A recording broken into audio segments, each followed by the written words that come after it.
Sonia, say, how should we write content for local SEO? Well, what I would stress more than anything about writing content for local SEO is to not stress the content so much.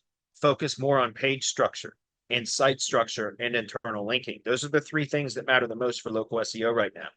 Proper page structure, which is about URL, SEO title, page title, which is the H1, headings and subheadings. Headings are H2s, subheadings are H3s, 4s, and 5s.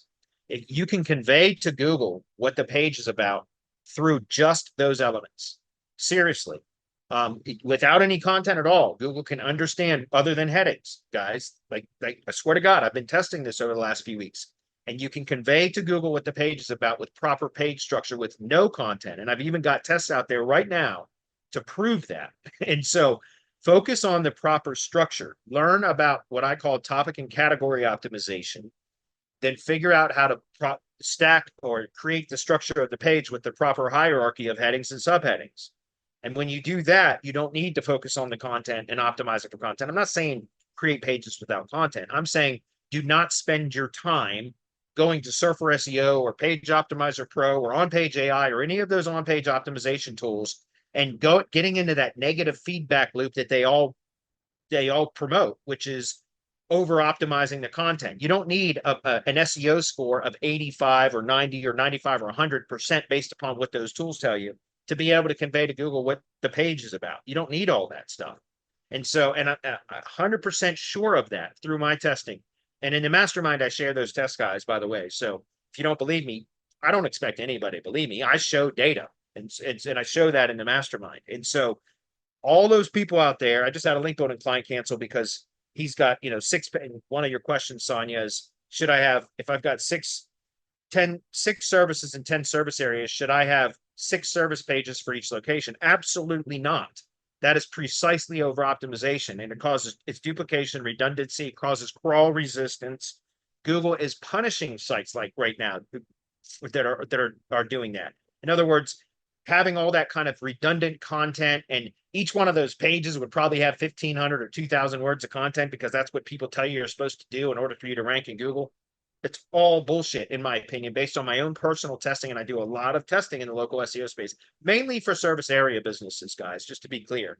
But what I found is that you can convey to Google, when done properly, exactly what the site is about in a very efficient way by focusing on page structure, site structure, and internal linking. It's not the content that matters. What you should be focusing on with the content is making it compelling, conversion rate optimization, not focusing on SEO through the content.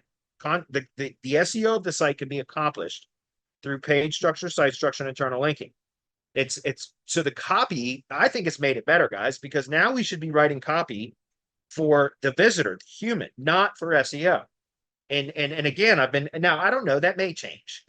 Content may come back as an important signal in local SEO sites, but I've been testing a lot with this lately, and I know for a fact that I can rank sites with very, very thin content just because the structure is proper. And so that's what I would focus on. And absolutely not, you do not want to have service 1 plus city, service 2 plus city, service 3 plus city. You need one city page that is optimized for the top level topic or category term. That's what I've been teaching.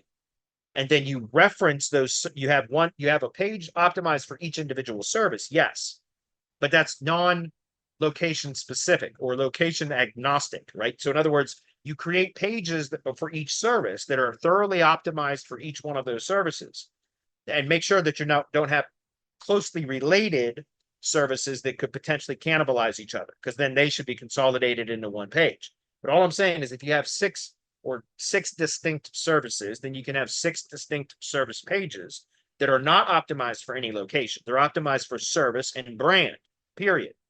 And then you create the location pages. In this example, it's 10 location pages that you optimize for the top level topic or category term. And then you reference in that page I like to use heading tags. Actually, I do an H2 that says we provide the following services in this location. And then you reference that city for that particular supporting location page in that H2. And then the H3s is where you reference and link to each of the service pages. And it's an actual H3 hypertext link. Do you understand? Because now Google reads that page and just through the heading tags and subheadings, so the H tags alone, Google knows exactly what the page is about. And so that's how you associate the location page with all of the services, and vice versa. On each service page, you put an element block that has an H2 that says we provide, you know, this service, whatever that keyword is, in these areas. And then you have again, H3s that then reference each of the location pages with an internal link to each of those pages. So it's a reciprocal link between service pages and location pages, right? And vice versa. That's what a reciprocal link is. And so that's how you associate the pages without having to do redundant, duplicated content. And I'm telling you guys, the only pages that really need to have thorough content is the service pages. The location pages, think about it, guys. You want to satisfy the intent of the searcher. Do you think a searcher wants to land on a local page where that and get hit with 3,000 words of content?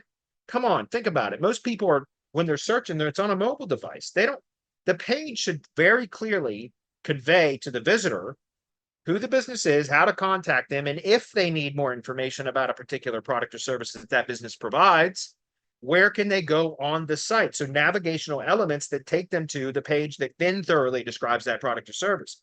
But when people land on a location page, guys, which is what should show up in the search results for a local search query, when people land on a location page, that's not an informational query. They're looking for who's a business that provides the product or service that I seek, and now I found one, how do I contact them? And if they want to find more information about the particular products or services, how on this site, where do I go to learn more about that? So make the page speak to that, right? And you can do that through headings and internal linking. So you don't even really need content on the location pages. And I mean that 100%. I've got tests out there right now where I literally strip the content from every page and we're still ranking. Like, swear to God, it's incredible. And it's because, again, that may change, but Google's not really paying attention to the content right now. And so all those negative feedback loops that people get into with these on-page optimization tools that try to get that 100% score on all their pages, it's telling you to over-optimize. It's telling you to squeeze a bunch of keywords in there and put your entity density or keyword density up real high and all that. It makes it almost unreadable. And the visitor lands on the page and they're hit with 2,000 words of content because the tool that you use told you that that's what you need. It's not true. It might be different in other, like outside of local SEO, guys. All that may be true. I don't know. I don't do anything other than local SEO anymore.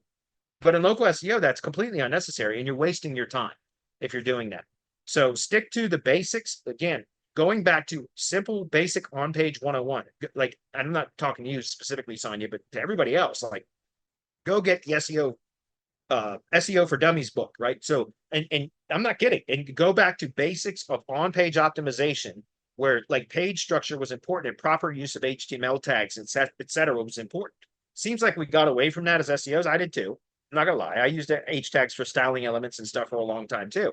But now, and through recent testing over the last many months, I found that that has made a resurgence as being critically important because Google is trying to reduce the amount of crawl budget that it provides for each site. Like, in other words, it's reduced it already. So there's less amount of crawl time allowed or crawl budget allowed per site. And so if Google can crawl a page and just check the heading tags and understand what that page is about through the heading tags, it's ignoring the content anyways.